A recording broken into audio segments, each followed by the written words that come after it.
bannange mukimanyi nti nno contract oba bilateral agreement Uganda gye yagamba nti ezizzaako omukono ne Saudi Arabia eri feke era obadde okimanyi nti nno Saudi Arabia nga eggwanga lyagaana okuzzaako omukono okusinziira ku ebyo Uganda ng'ensi bye yali egisaba okubanga bakola.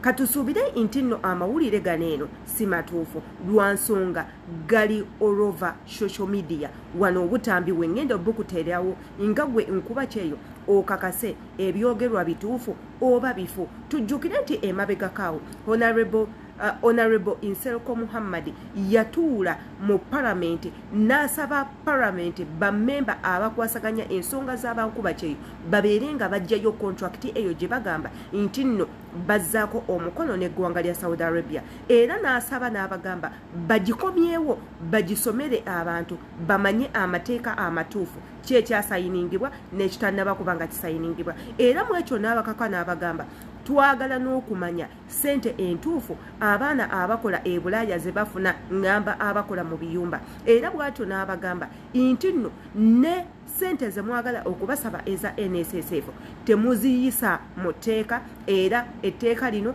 tetugenda kulikkiriza kubanga liyita nga lwansonga n'ebyateebwa mu contract tetubimanyi ate nga jjukira mu katambi ako kennyini babuuza oyo yennyini eyateekako omukono n'agamba ye tamanyi biri mu ndagaano kubanga teyagitunulamu. Kiba kitegeeza ki? Yenze Sheila Adita subscribinga ku YouTube channel yaffe eno okwate ku notification bell buli video yonna gye tuteekayo egenda kubanga ekutuukako bulungi nnyo. Igwe ky'olina okukola ku commentinga manye endowoozayo eyo nno tusobola n'okutumirako bw'obanga otwesize nabaani bw'oyagala tubeere nga tutumirako nga mikwano gyo maama taata ab'eŋŋanda ngaabo abaana bo omwami wo tujja kubanga tukikolera ate era tuvaawo nga totuwadde like ku butambi nga buno bwe tuteekayo tuwe like ate era otuwe n'omutima nange emboozaako ate era ontumireko ngenda batwalako mu butambi obw'omwami eyaga agambye nti ye yafunye information okuva mu ggwanga erya Saudi Arabia abamu ku bantu bakolagana nabo ne bamugamba nti nno ebintu bya contract tebiriyo era Saudi Arabia temanyi contract ya Uganda gye bagamba nti nno bagisayininga. Katuddeko mu butambi obwo tubuwulirize tubuwa amatu ate era tubeere nga tukomawo. Obadde okimanyi nti contract ya Saudi Arabia yakoma wano era minisita yasayininga naye Saudi Arabia tebanasayininga era munabuula contracts zaabwe zaakuva last year October, November, December, possibly January. Now we don't have new contracts. Why? Bilateral agreement yasainingibwa kitundu. Wero yetabana babikanyako. Nothing information in last ministry. But suppose otambo ogenda Saudi Arabia, baveye bagende Jordan, baveye bagende UAE. UAE bagenda nabyo byali bya kikwangala. Njabe exposing because gembera. Surprisingly, batuuka nti abasekadama oba representative w'abantu bakyeyo wali mu UAE. Minister vayo ojje mu UAE okwatagane ne minister wa foreign affairs Mr. Jeje Odong muyingire mu gwanga lya UAE musayinige bilateral agreement. Ekyokubiri muteekewo ku embassy abaana bano abali stranded wali muteese ne government baveeyo bafune outpass bafulume. Fe tujja bayamba kozi tubadde nga tukikola even without paying. Tubadde nga tukikola ku embassy everyone knows. Okitegeera mu bayingire wali basayininge bilateral agreement entuufu ey'ekituufu bagiveeko. Thank you so much. Omugamba, please, I am at Uganda embassy. I want to report my problem. You know, I am ambassador not there. Go, come back tomorrow.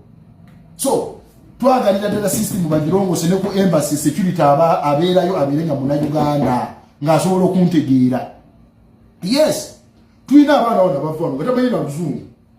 Atuka ku embassy wali ku security wa ku checking wali ku mulyango Abu Dhabi. Yes, how are you? What is your name? What do you want? Muganda wange sibitegera manager bala kubingira mu ndantu soba. My brother, I cannot understand what you are talking. Go. Neba kugoba ku embassy ya Uganda anagenda kukola ko mu Imarat. Kitegeeza ugenda ndio kasasyo.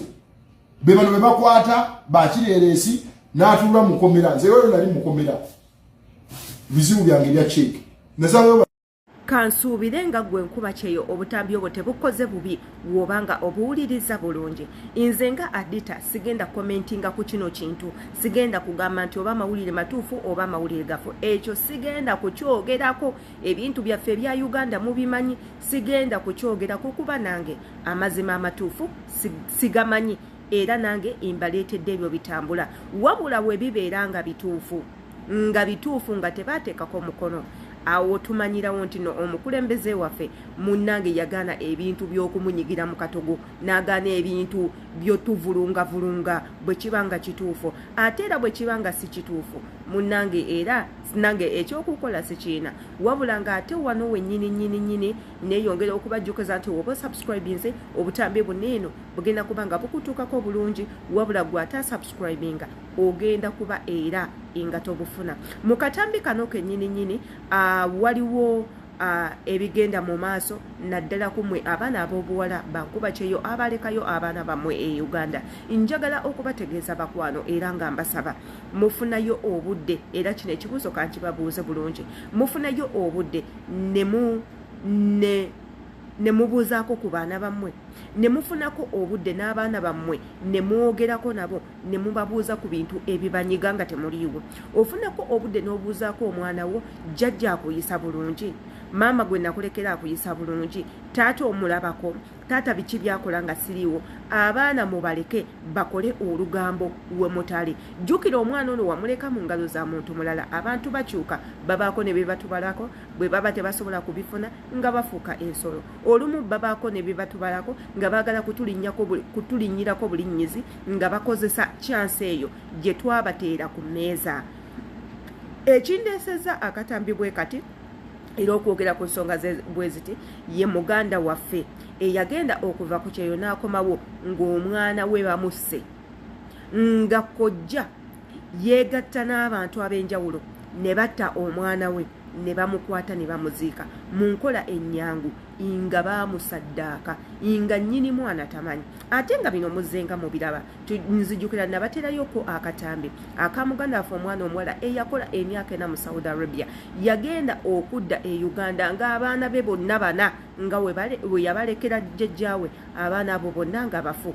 Jjukira emyaka 4, can you imagine, nga toli mu ggwanga ng'owagenda kukolerera baana bo n'otuuka okudda olunaku olwo lwe bakutegeeza ng'otuuse ewaka obuuza abaana bo nti abaana bonna baafa, naye nga tebakuwadde ensonga baafa batya, ki ekyabatta, ki ekyaliwo, sente ze wali ng'oweereza balabirira abo abaana bazirabiriranga mu baali. Ebyo byonna nga tebalina ansa zaabyo. Wano we mbasabira mu abazadde mutwale obudde, mutwale eyo akadde bannange mulabe ku baana bammwe, mubakubire ku masemu ku video call, mubateeke mu kayojiyoji w'ebigambo babeere nga babategeeza embeera gye bayitamu.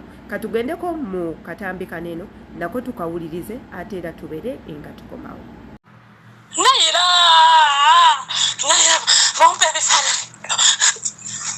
Naira mama Naira bamuta kuwebita Naira mumpe ku bifaananyi bino. Naira mpa ku namba y'omusajja akuwadde bino baabana b'abaana bange. Mama Naira mama baana mwe wabeeka nkwatako nange byebyo eddoboozi lye muwulidde lya mama wa mwana tali Uganda, ali bweru. Bafunye obutakanya ne baawe okusalawo okutta abaana naye bannange abasajja. Mukama Katonda tusaasire, Mukama saasire abaana baffe, Mukama Katonda abawe ekiwumulo eky'emirembe ne mama waabwe abagumye. Ensi gy'alimu si yeeyaabo, si yeeyiye, talina gwasobola kukigamba n'akitegeera, naye ng'omukazi ye kyayitamu Mukama yasinga okumanya. Naye nga munaye mukwana abaana bazuuse, balabise oluvannyuma lw'okutambuza ebifaananyi, okutambuza akatambi ne katuuka ku maama we munnange atali mu Uganda. Tusaba Mukama Katonda amugumye bannange amugumye mwongere omuteeka mu ssaala zammwe kuba bannange si byangu omanye ekintu ekigambo ekikwatagana n'omwana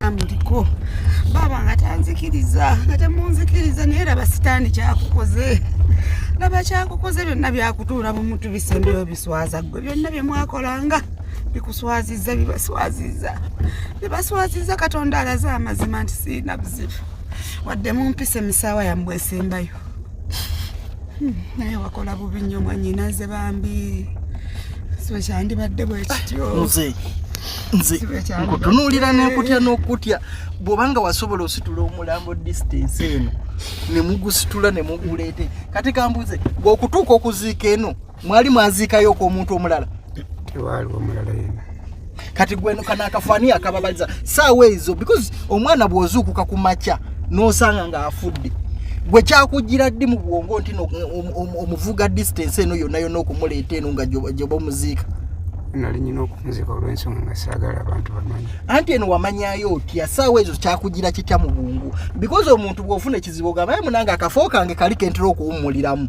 kati nze kyembuuza eno wajjayo otya ekifo kino wali wakiziga ddi okujjako nga muŋŋamba waliwo be mwali mwattirayo okunaaba bodaboda titwalina balo be twali twattirayo naye kyanzijira mu bugizi mu mutima anti kyembuuza ekifo wakimanya otya kifo kyo nali nkimanyi watya wakimanya otya nali nkimanyi muzeeyi saagala kumbuzaabuza ekifo wakimanya otya kiyinzako okubuuza kirabika abadde atugaatuga abantu nga gyagenda abateeka ekitambo kye ekikuli ku mutwe okiwulira muzeeyi kyembuza kati ekifo gwe wakimanya otya bw'obanga kino ekifo wali because saawa ezo obwongo okuyiiyirawo n'ogamba nti no omuntu mutwala eno gye ngenda omuzika wakimanya otya kyembuza ekintu kyanzijira era ndowooza ngabo n'ogamba nti ekintu kikugira kati ng'ekintu ngebo kyanzijira okutuga omwana ndowooza era nekibu kyanzijira bwekito nenanga nti kamuleete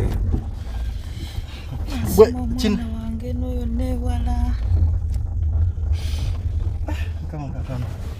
katalina nagwagambye kana akasajja tekalimu otubuuza bubuuza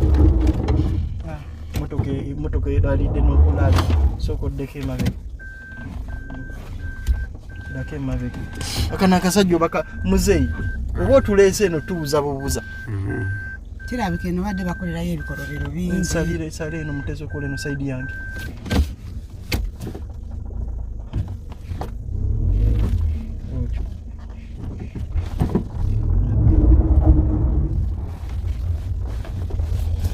eno yonna yonna emotoka terina naweyita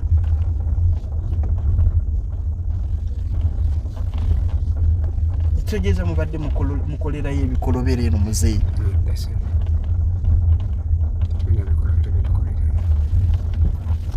tukyeyongerayo ddala siwala nnyo tunatera otuuka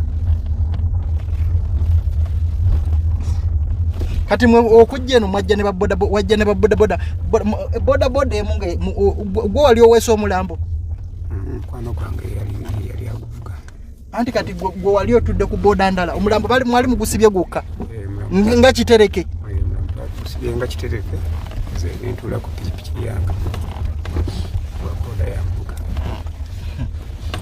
kati abo abantu abavuga bwe mwavuga nabo omulambo nabo bakyali mu boda nabo bakyakola bwa bodaboda era gwe mulimu gwabwe God. Aya basi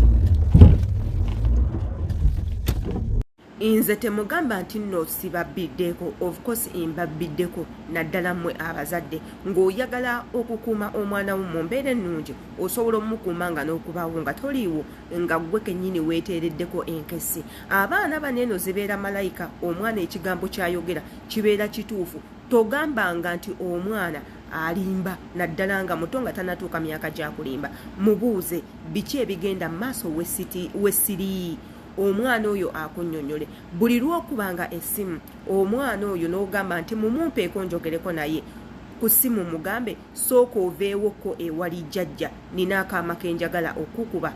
Omwana oyo omubuuze buli kimu kyoyagala omwana oyo akunnyonnyole. Ate abamu ku mmwe muyina mikwano gyammwe egy'ekyama, abantu bammwe bwe mumanye ab'ekyama mubeere nga mubasindikako mwabo abantu bwe mwalekera abaana bammwe. Omugambe nsaba ongendereko ewaka olabe omwana wange ali mu mbeera ki, weetwaleyo bwetwazi nga nnoonya.